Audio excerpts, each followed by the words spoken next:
Если подвести итог вчерашним событиям одним абзацем, то это история про то, как встретились люди, которые все, что в жизни умеют, это кидать, обманывать, манипулировать и обводить вокруг пальца. Именно этим они вчера весь день и занимались. Путин кидал свою армию, летчиков. К вечеру стал кидать ментов и следователей. Путина кидали пропагандисты, силовики, все, кто должен был его защищать. Пригожин кидал Путина и российскую армию, вместе с которой он формально воевал. А к вечеру он стал кидать свой ЧВК и тех военных, которые поверили его призывам к мятежу, чтобы в конце просто получить гарантии богатой пенсии. Во вчерашней схватке беспринципных и безыдейных жаб и гадюк все проявили себя прекрасно. Поговорим же об этом сегодня. Для начала вкратце подведем итог вчерашнего дня. Евгений Пригожин со своим ЧВК «Вагнер» перешел границу России, взял под контроль миллионный город Ростов-на-Дону вместе с находящимся там штабом Южного военного округа, пленил как минимум 2 генералов, включая замминистра обороны Евкурова. Потребовал выдать ему Шойгу с Герасимовым и двинулся на Москву, по пути уничтожив 6 вертолетов и 1 самолет Министерства обороны. Колонны Вагнера двигались маршем, а все сопротивление, которое им могли оказать, это перекопанные и заблокированные гражданской техникой дороги, взорванные мосты и грозные предупреждения по телевизору. Когда силы Вагнера находились примерно в 200 километрах от Москвы, случилась развязка в духе индийского фильма. Было объявлено, что личными усилиями Лукашенко Пригожина удалось уговорить отказаться от своих намерений. Так что Вагнер сворачивается и отправляется назад, в полевые лагеря. Все участники бунта, которых еще с утра лично Путин объявил врагами государства и предателями, к ночи уже были прощены. Уголовное дело в отношении Пригожина обещали аннулировать с условием, что тот уйдет в Беларусь. Это в полной мере беспрецедентное событие, которое буквально не с чем сравнить. Вооруженные мятежники гуляют по стране, а потом страна это объявляет, что все случившееся – это оптический обман. Ничего такого не случилось, произошло легкое недопонимание, но все, кроме погибших вертолетчиков, уже помирились и разошлись домой. Пока давайте обойдемся без предположений и будем делать выводы только о том, что достоверно известно. Достоверно известно, что российское государство не смогло оказать никакого внятного сопротивления. Что все силовые структуры попрятались, оставив граждан один на один с людьми, у которых по локоть руки в крови. Известно также, что сами граждане отнеслись к этим людям безо всякой враждебности.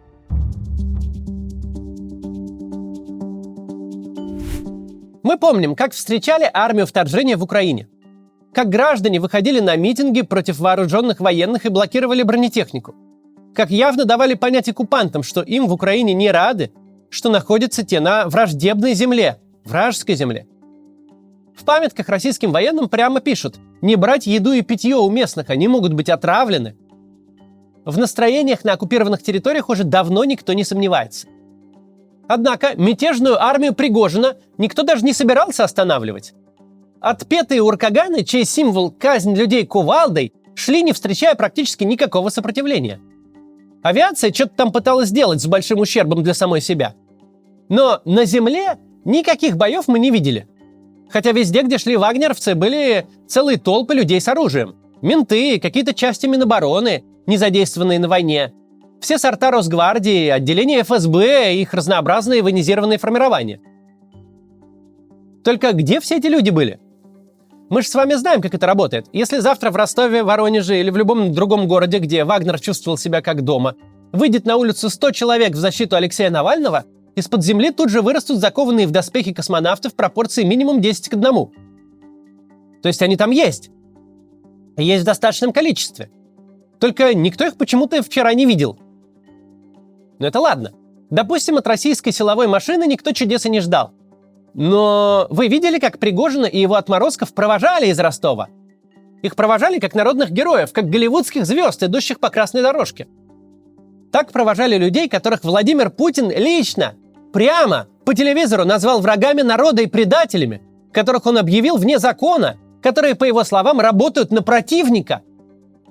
Какой там рейтинг у Путина в Ростове? Как там результаты соцопросов в ЦИОМа и Левады? Сколько людей горячо поддерживают нынешний строй и положение вещей? Людям глубоко плевать.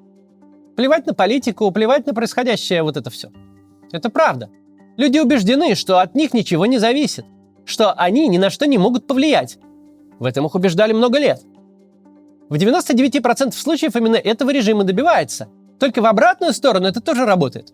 Когда люди не чувствуют своей ответственности за страну, когда они понимают, что их мнение никто и никогда не спрашивает, не нужно рассчитывать, что они перед танками костьми пойдут ложиться. Сейчас не 93-й, не 91-й. Совсем наоборот будет. Когда какой-то крутой чувак вам, козлам, пойдет люлей давать, он имеет хорошие шансы стать национальным героем. Даже если в анамнезе это урка, на котором клейма негде ставить.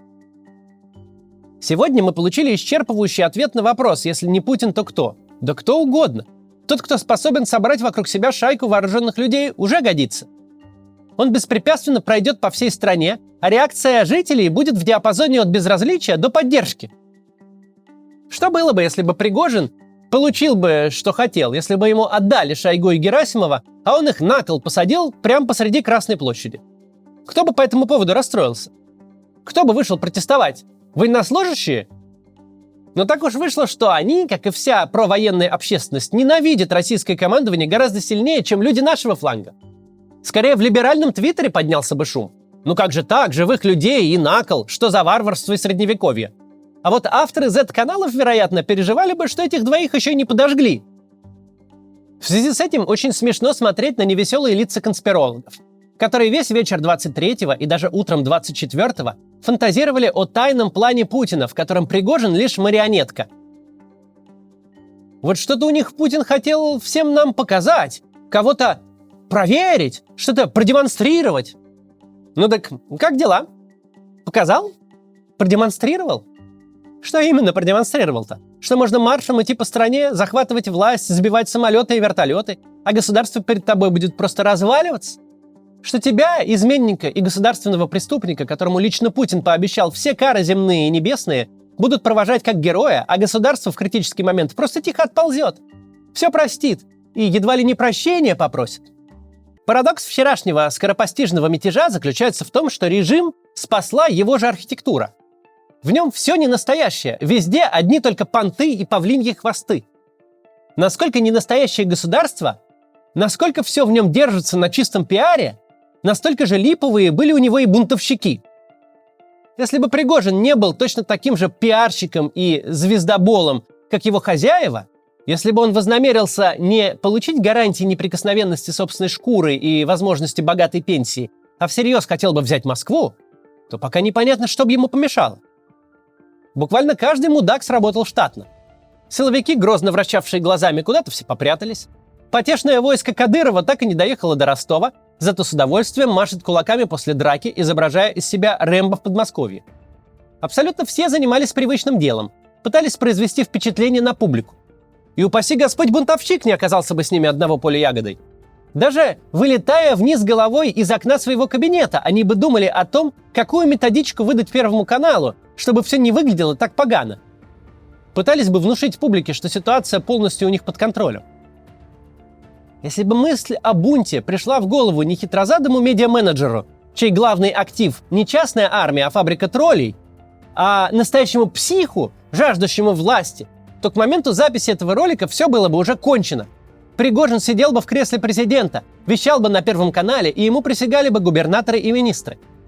В этом сейчас нет сомнений. Ну ладно, с российским государством все ясно, с отношением к нему общества тоже. А российское государство публично вытерли ноги все, а оно публично утерлось. Другой вопрос, чего хотел Пригожин.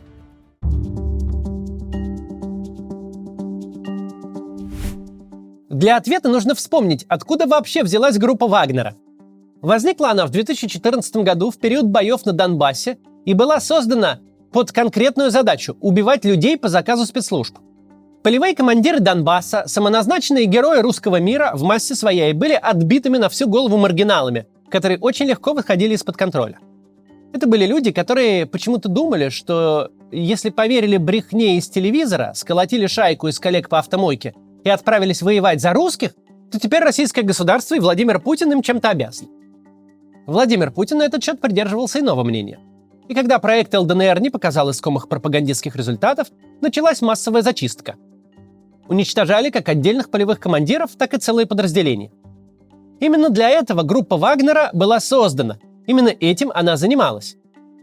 Обратите внимание, кто обращался к Вагнерам с просьбой одуматься, а потом с усмешкой отвечал «забирайте» на требование выдать Шойгу и Герасимова. Это генерал-лейтенант Владимир Алексеев, заместитель командующего ГРУ. В своем обращении к Вагнерам он говорит, что с первого дня существования организации выполнял с наемниками боевые задачи.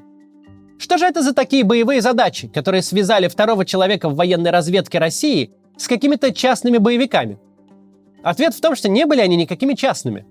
Группа Вагнера была прокси-силой военной разведки и по ее заданию зачищала Донбасс от тех, чье существование перестало устраивать российское государство. Почему важно знать эту историю?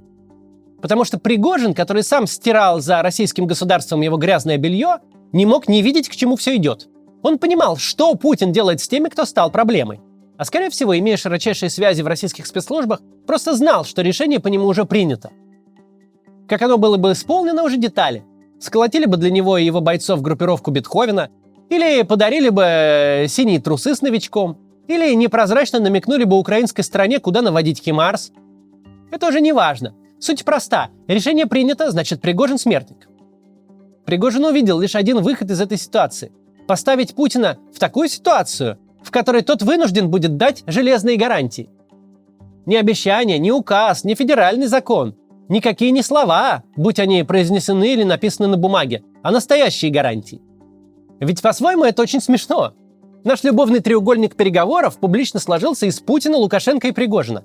Из трех людей, которые органически не способны говорить правду, которые друг про друга это знают, а значит, просто верить на слово не могут. Потому нет сомнений, в обмен на то, что Москва пока не станет столицей республики Пригожии, наш борец за счастье народное и судьбу простого солдата получил какой-то такой полис пенсионного страхования, который невозможно отменить физически. После чего всех, кто пошел с ним делать мятеж, Пригожин кинул и ушел в туман. Что было на самом деле, гадать бессмысленно и бесполезно. Какие гарантии могут дать друг другу люди, преуспевшие только в наебалове каждого, кто им поверил, невозможно даже представить. Тем не менее, что-то такое у них, похоже, получилось. Удалось убедить Путина, что в их паре не Путин держит за яйца Пригожина, а совсем наоборот. Удалось настолько напугать Путина, что тот пошел на немыслимое, публично прогнулся.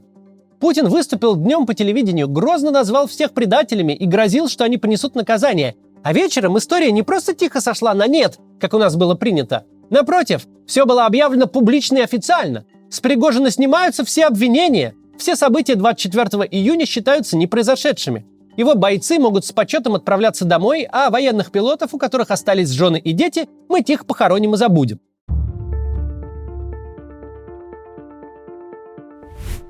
Теперь, когда российское государство сняло пока с повестки дня вопрос о мятежниках, которым ничего не стоит с ним расправиться, оно возвращается в свое привычное русло. Пытается сдать задом в пространстве информации и пропаганды. Пытается перебить то чудовищное впечатление, которое вчера оно произвело на всех, а особенно на сторонников войны. Если следить за первыми сообщениями в Z-среде, то правильная версия звучит так. Путин в содружестве с Лукашенко проявил выдающуюся выдержку, мудрость и удержал Россию перед пропастью гражданской войны. Вот такие теперь у Путина победы. Украина в них уже никак не участвует. Своим бы не проиграть, уже достижение. Это пока все, о чем можно сказать внятно спустя ночь с окончания мятежа. Российское государство столкнулось с бунтом, российское государство публично капитулировало. В этом отношении двух мнений быть не может. Армия, полиция, спецслужбы, архитектура власти – все оказалось недействительным. Все вновь оказалось очевидно негодным. В самый критический момент представители российского государства просто спрятались, а их лидеры были заняты только одним – спасением собственной шкуры. Граждане же с интересом наблюдали, кто же выиграет. С интересом, причем совершенно праздным, потому что, похоже, всем было безразлично, кто именно выиграет. О политических последствиях поговорим уже в следующем ролике. А пока до завтра.